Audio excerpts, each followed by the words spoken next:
Hi everybody, I'm Solomon, the Arkansas Diamond Miner. Back at the mine again today, and I'm going to record the third in a series of 4 videos. So you guys, if you've seen the rest of the videos that I've got in this playlist, we're basically concentrating on the 4 keys that it takes to find a diamond here at the Crater of Diamonds State Park. So the first 2 I've done that are method, which is normally going to be wet sifting out here, and material. I think that was the first video. So basically that's choosing the right stuff that's the most concentrated you can get your hands on. Today our video is going to be about volume. How can you get the most material in one day? So we're going to get in there and get started. I'm going to give you some tips and tricks on how to get your volume up and why it's important. Maybe a couple of things that I use in there to help me get through more buckets in a day. So let's get on inside and get started. Alright, so I'm down here inside the park. You can see the search field right there behind me. You can see my wagon sitting right here. That's kind of one of the first things in my arsenal for volume. With that wagon, I can fit 7 5-gallon buckets in that wagon. So I can take that thing along one of these trails. I can get pretty close to the material I want to harvest. I can, you know, I'm sure you've seen, if you've seen any of my other videos, I've got a yoke that I use to carry 2 buckets at a time, but it puts the weight across my shoulders. I can go across those furrows out there with that yoke. I can get to my wagon and I can have it parked on one of the several trails that goes through the park, through the search field. Those trails are flat enough for a wagon, and if it's not too wet, you don't have to worry so much about mud. Now, if it's just rained, I wouldn't bring that wagon out there because that mud gets so sticky that it'll stick to those wheels and you can't pull it around. It becomes a sled at that point. So having something like a wagon, you know, that makes it where I can move 7 buckets at a time across the search field to either a wash station, or it depends on if I'm set up somewhere with my own wash station where I can use a hose. That's another option. But for volume, being able to move a lot of material is kind of important. So a wagon, I've got a link down in the description. I've got links to everything I use out here. But yeah, having a wagon that I can use makes a big difference. It's just, you know, when you can move 7 buckets at a time, if you're stout enough to pull it down one of the trails, that really helps a lot. If you have a little bit more trouble moving that much weight, then nothing says you have to fill your buckets all the way to the top. You know, you can fill your buckets up with what you can handle and go from there. Another advantage to having a wagon is I can carry all this stuff. That's my lunch, my backpack, got an extra shirt or 2. I've got some gloves and an apron, a coffee cup on the side.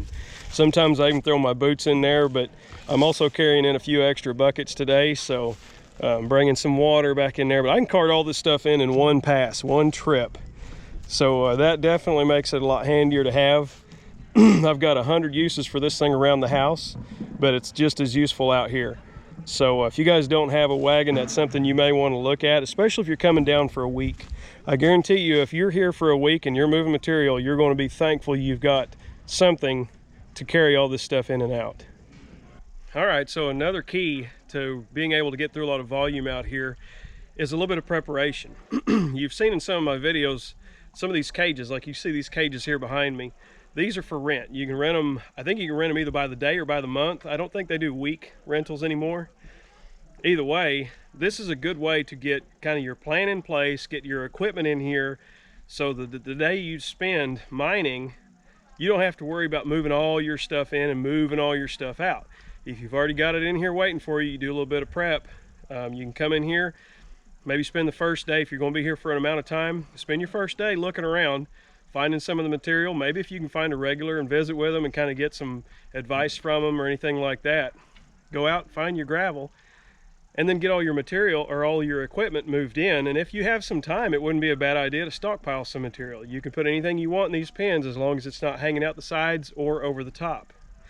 So you can see there's a few of these pins here. Over on the east drain, on the very far east side of the search field, there's some more. There's some down at the south end.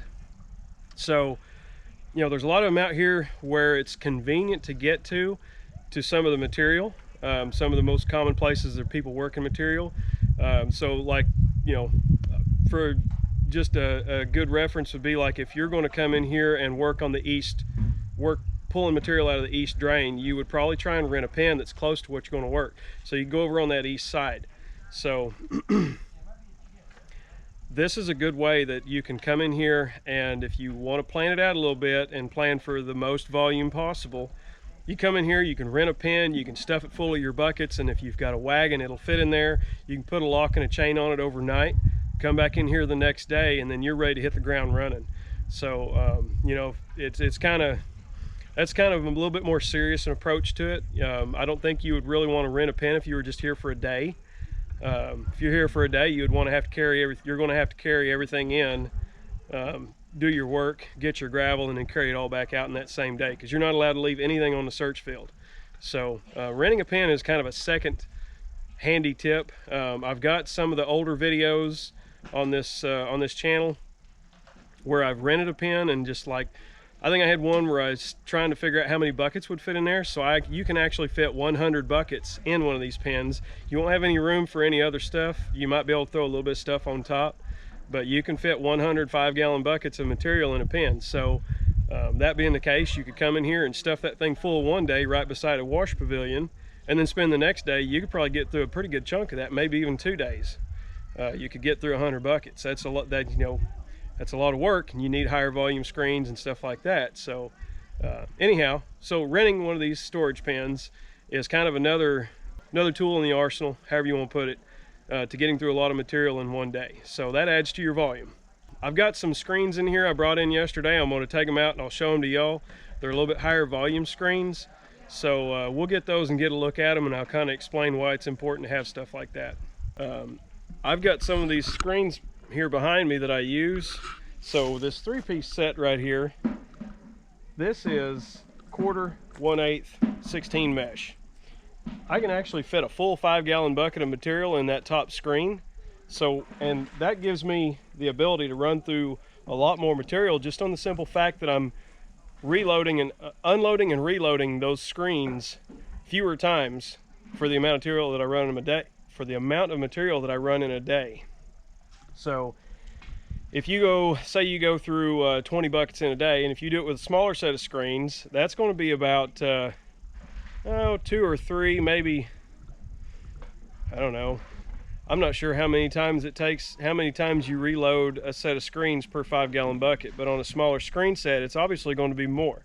So if one 5-gallon bucket, you know, if you've got to stop, reload your screens, say 3 times to get through a 5-gallon bucket, well, that's going to be considerably slower than using screens like these. Now, that other set I've got standing up back there, I don't use those very often myself, just because I've got this set now. Those will hold about 2/3 of a 5-gallon bucket. So it's better than the smaller ones, but not by much. They're also a little bit shallower. So that 1/8-inch screen, I don't use it a whole lot. Honestly, when you're, you know, the big key to it is, and this is, you know, this is probably the main key, is that you got to come in here with kind of the goal in mind of filling up a 5-gallon bucket full of gravel to carry out. So if you've got people with you, each paid entrant coming into the park can carry out a 5-gallon bucket of washed material. Can't be just dirt.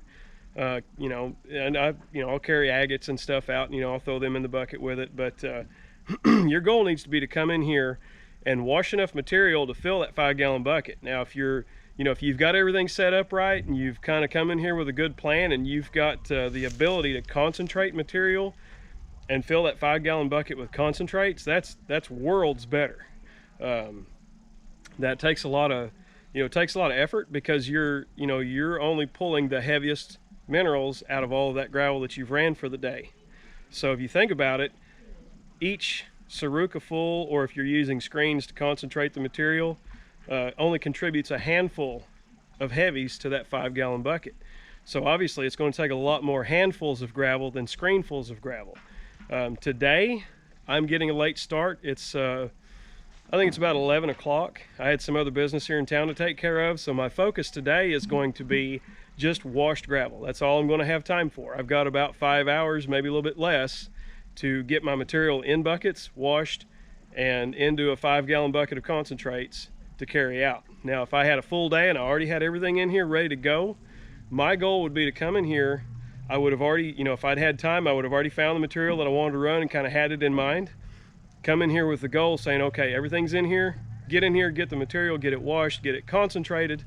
Then if I'm carrying out a 5-gallon bucket of basically handfuls of heavies, that's about as good as you can get. Now, if you've got a family, if you're coming here for a week of vacation and you've got a family, each one of those people that paid to get in, they can carry a bucket out too. So maybe your goal needs to be not to worry so much about concentrating, but making sure that every paid entrant is carrying out a 5-gallon bucket full of gravel. So, you know, a little bit of planning goes a long way when you start talking about the volume of material that you'll be able to run. So, you know, there's a couple other things I can probably try and squeeze in to give you some tips on how to get your volume up. One of the biggest things you're going to find out here is that bigger screen sets like these is one of the keys. If you go and you talk to any of the regulars, you don't find regular miners out here using small screen sets. Most of the really serious miners have larger. Some of them will have aluminum or some type of metal screen sets. I've got wood. It's just, you know, I could probably get another better pair of screen sets, but it works for me. So that's kind of what I'm sticking with right now. Another, if you can get your hands on a Saruka, that is probably another key tool.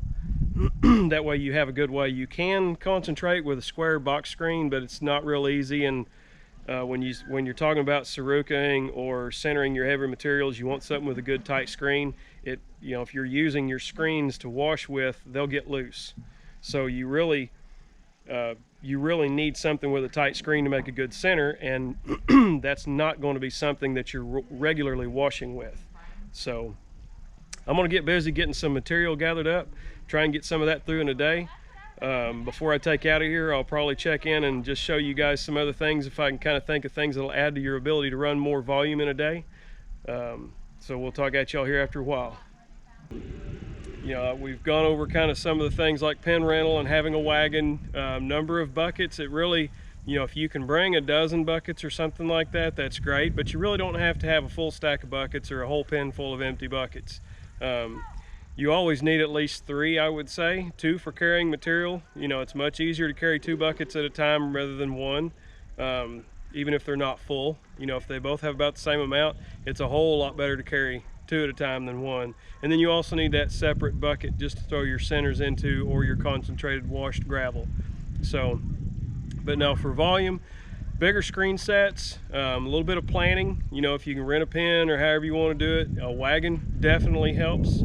One of the things you can think about is setting up your own wash station. When there's a lot of water running through the field, when it's been pretty wet like in the springtime, sometimes I'll set up my own wash station that's out there close to a stream or something, so I've got a steady supply of water. Or you can set up a wash station that's a little bit closer to some of these water spigots out here. Either way, you always want to make sure you've got fairly fresh water, because you can wash material much faster in fresh water. I've already ran some material today, and one of the issues that I had was that the water in the tanks at the wash pavilions was soupy. I mean, it was just, they haven't had time to come out here and dump the tanks, so the water, you know, the silt is all the way up to the grates in those tanks. That also means that, you know, it's going to be a lot harder to wash material. It's harder to get the dirt to break down, stuff like that. Everything like that adds a little bit more time to what you're doing. I didn't concentrate anything today. You know, there's it's no real secret, but one of the tips, one of the keys, or I guess it would be just a tip, is that don't make your centers in water that's really soupy dirty, because you're using that specific gravity, which isn't, you know, that water that's got a lot of minerals already in it is not really great for making a real good center.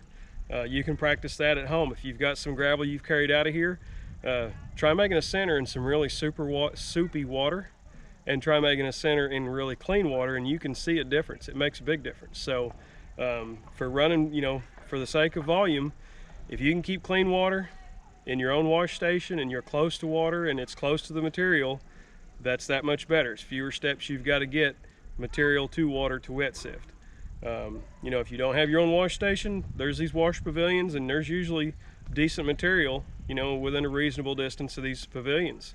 So I think with that, I'm going to go ahead and sign off. If you guys have any questions, leave them in the comments below. Thanks for watching.